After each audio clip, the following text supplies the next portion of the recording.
Welcome back to Emily Moon English. This video is all about vocabulary and how to pick the right words to express what you're really trying to say. Even though English is my first language, there are times that I kind of use boring English, boring words over and over and over again.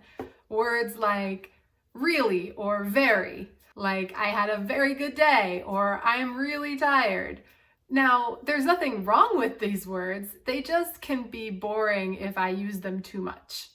But the amazing thing about language is there are so many words you can use to describe exactly how you feel if you know the words. Now, if you're just starting and learning a language like English, you might be limited in your vocabulary, and that makes you limited in the emotions you can communicate to others. I know how that feels. You want to say so much more, maybe something you know how to say in your home language, but you just can't say it. You don't know the right words in the new language you're trying to use. But the good news is, the more you study and learn, the more you will be able to communicate exactly what you're trying to say. And so, if you're studying English, I am here to help with that.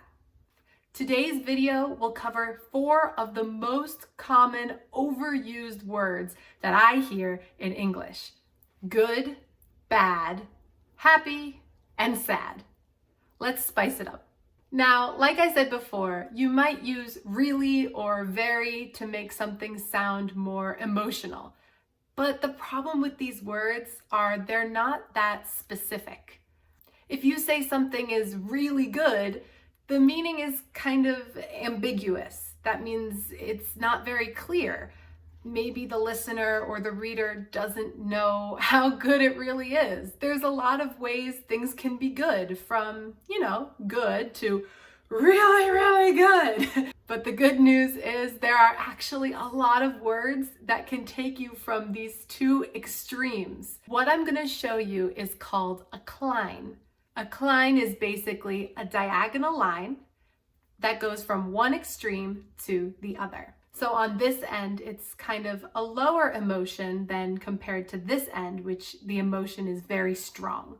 And there are clines for so many words. But like I said, today we're going to talk about just 4 of the most common words that I hear overused a little too much.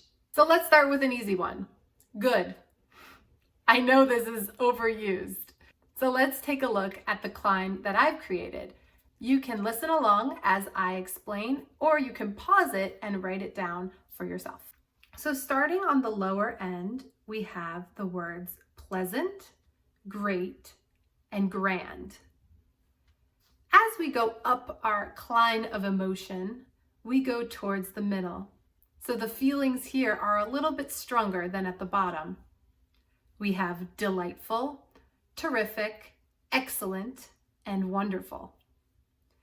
Now, if you want to have even more emotion when you're explaining something, you can use the words at the top of our cline: marvelous, brilliant, amazing, superb, or fabulous. So let me give you an example of how different words on this cline can express a different emotion for the word good. Let's say today I went for a walk in the park. It was a nice time, but it wasn't, anything amazing. So I could just say, I had a pleasant time. Maybe instead, the park that I went to was an amusement park, like Disney World. In this case, I'm not gonna say it was just a pleasant time. I want to show more emotion. And I don't want to just say, it was really, really, really good. So let's use one of the words from the top of my cline. I had a marvelous time. I had an amazing time. I had a fabulous time at Disney World. Do you see the difference in emotion? All right, let's move on to the opposite of good, which is bad. On the bottom end of our cline, we have the words poor, lame, and lousy. Going up towards the middle, we have awful and rotten. All the way up at the top of our emotion, we have despicable, horrible, or evil. All right, so we just covered good and bad. So now let's go to happy and sad, because I hear these so often. You say, "How are you?" "Oh, I'm happy." Or even when you're writing a story about maybe a character and you say, "They were so happy, they were very happy." It's not wrong. We can just make it a little more interesting. So let's start with happy. On the low end of my cline, we've got contented, pleased, glad, or merry. Going up to the middle, relieved, satisfied, gratified. On the very top, we have overjoyed, excited, ecstatic, elated, thrilled. All right, almost done. We're going to finish up with sad. Here's the cline.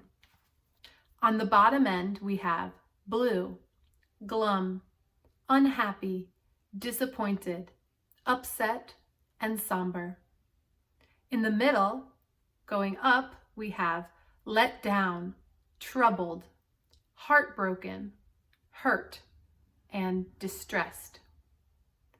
All the way at the very top of our emotion, we have sorrowful, hopeless, depressed, agonized, and dejected. So that's all the vocabulary for this video. I hope you were pleased by the topic and not distressed by the amount of new words I covered. If you thought this video was delightful, please give it a thumbs up and don't forget to subscribe. Thanks for watching. I hope you enjoyed it. And as always, keep learning. Bye.